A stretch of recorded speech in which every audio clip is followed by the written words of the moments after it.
This is AJ, and I just want to give you the introduction to the next video.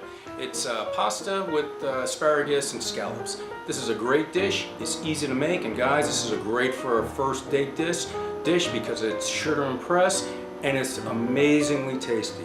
So I was fortunate enough to use it as a not a first date, but third date dish with my wife, and she's my wife now, so that speaks louder than anything else. So enjoy. I go through the ingredients, so enjoy and let me know if you have any feedback. Thanks. Okay, to start off with, we're going to start with our basic ingredients. What we have is 1 pound of asparagus. We have 3 to 5 cloves of garlic. They're not peeled and crushed yet. That I'm going to do for you in a minute. We've got a bunch of asparagus, or excuse me, we have a bunch of scallions. My recipe online says 3 to 4. I really like scallions, I really like garlic, so if you don't, just kind of reduce the number by half.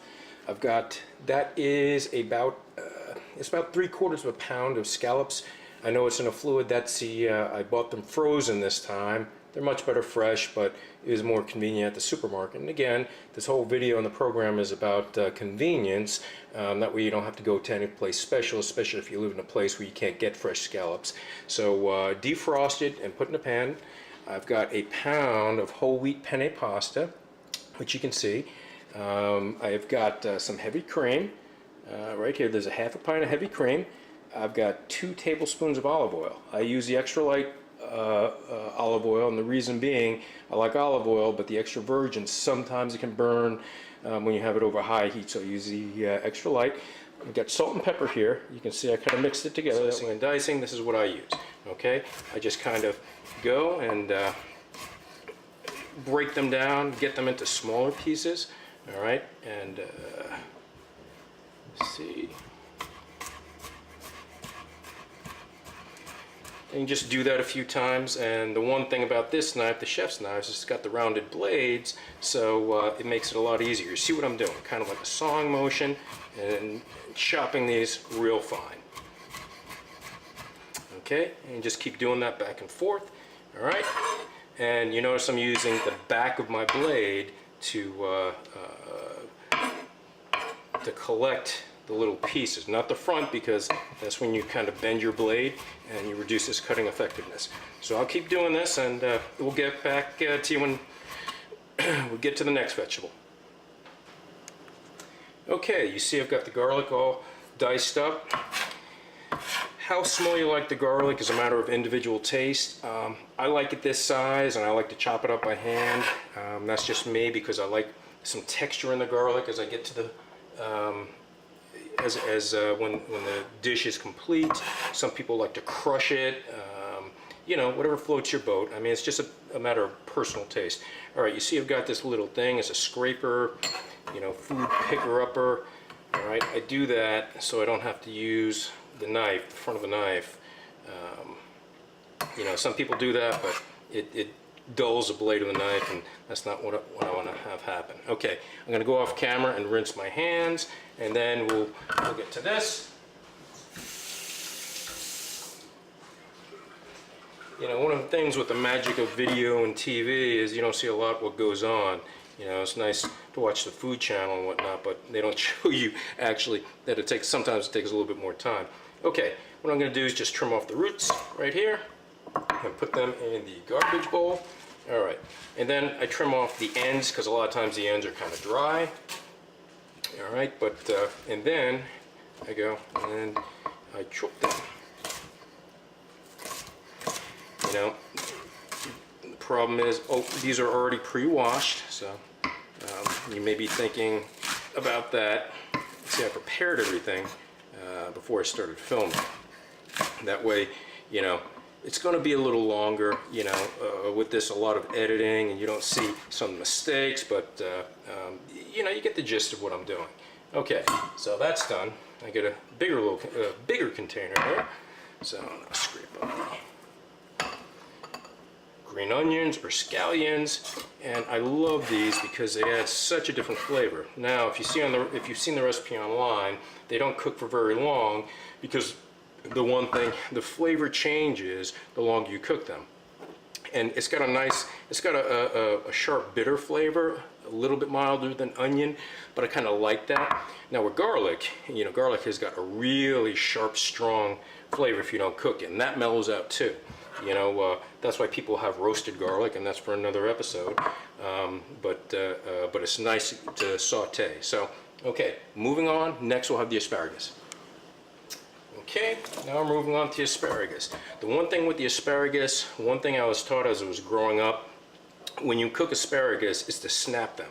In other words, kind of bend them, and wherever it snaps, that's a part of the piece that you want to use. And this tends to be a lot woody and fibrous, so you don't want to eat that, so throw that away. However, when I'm cooking, I don't want to do that for each one because it's very time consuming. So what I do is I kind of eyeball it, and I look to see where the purple is and where it ends, and probably like a ½ inch above that. There's plenty of asparagus, don't worry about this. And this is how you cut them. You can cut them if you're afraid of them going all over. You can cut them in smaller batches. I probably will have some of this go over. Knowing my luck, you know, oh crap, there we go. Yep. All right, whatever. I'll pick those up. The counter is clean.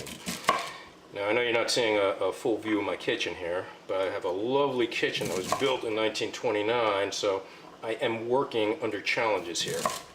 You know, unlike other places I've used. I don't know if anybody here who's watching this have seen the website yet, but you know, I've been a Marine for 30 years, so I've lived all over the world, and that's one of the reasons I got into cooking is, well, there's a lot of reasons why, but one that I've kind of picked up,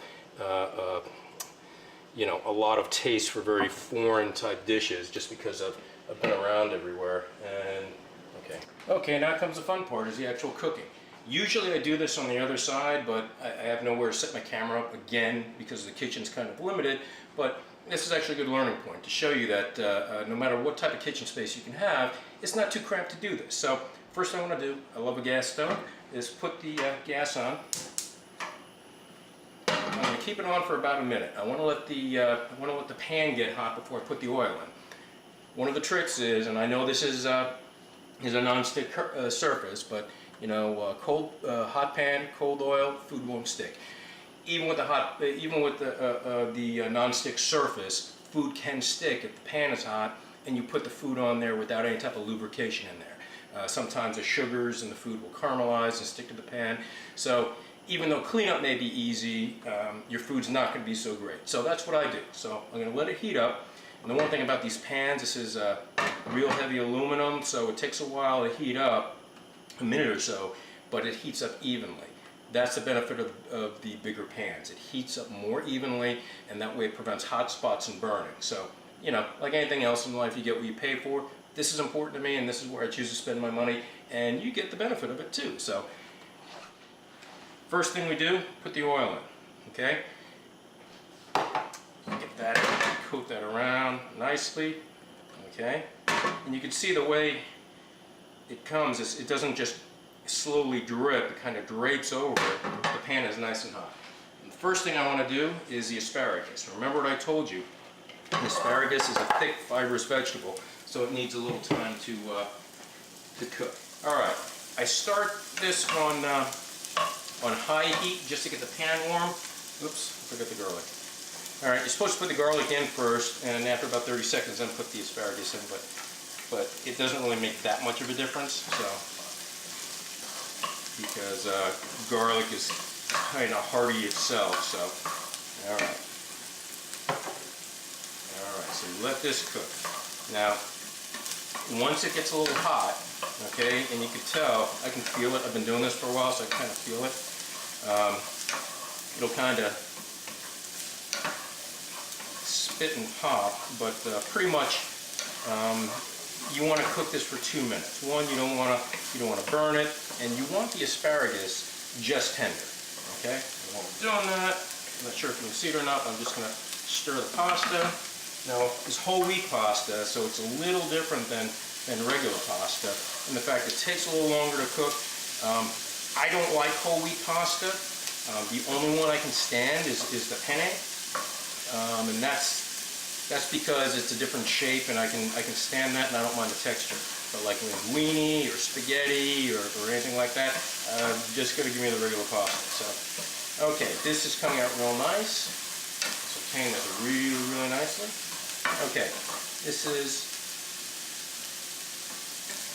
just tender. I'm going to give it another few seconds. I'm going to get my cream ready. Okay, I'm not a big fan of heavy cream. I don't use it in anything else. Okay, but certain dishes call for it. You know, when we talk about butter and cream and things like that, yeah, you want to avoid them because there's a lot of saturated fat. However, if we use it for flavor and in moderation, it's not so bad. Okay, I don't eat this every day. This is very rare for me. The last time I ate this dish was probably about 3 or 4 months ago. You know, it was a special occasion because I get to share this, and myself and my wife can use this. Oh, and this is, okay, well, I'm going to put this in and then I'll continue talking, but after a few minutes, it's been sauteing, it's just soft. I want to put the heavy cream in. Now, I want to keep stirring that.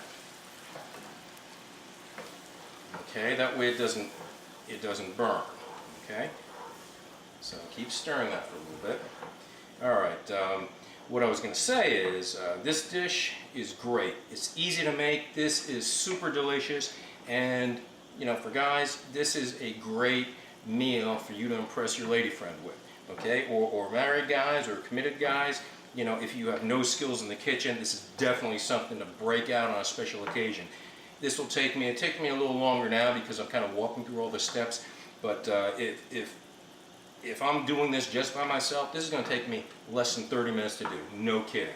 And it's just super yummy. So I got that just where it starts kind of simmering. Okay, just where it kind of starts simmering. All right. Okay, stir this around a little bit more. All right. Now we have the green onions.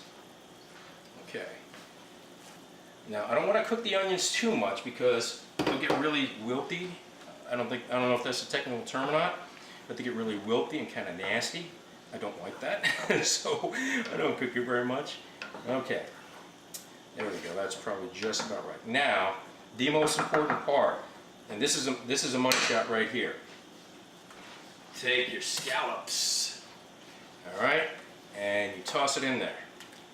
Okay, the juice and all, and the juice helps flavor it. Okay, so for like 15 seconds, just enough to kind of coat everything. Now, I turn off the heat and I cover it. All right, and you leave it sit like that and you don't do anything else for like 5 minutes until you get the pasta ready. Why? The scallops, with the residual heat, the scallops cook on their own and they become tender. It's like eating butter. And as I said, that's the key to this dish, is the way you cook your scallops. It's the money shot, guys. I can't stress it enough. The last step is to, I didn't do this on camera, but you can see what I did is I took the scallops and the asparagus out and I plated it over top of the pasta, and I'm just going to reduce this. That'll make it a little thicker, a little creamier, and that way it'll have a better consistency and actually it'll concentrate the flavors. So that's it, guys. I hope you enjoyed it. Any questions, get in contact with me, send me an email, put a comment at the bottom of the page. Thanks. Take care.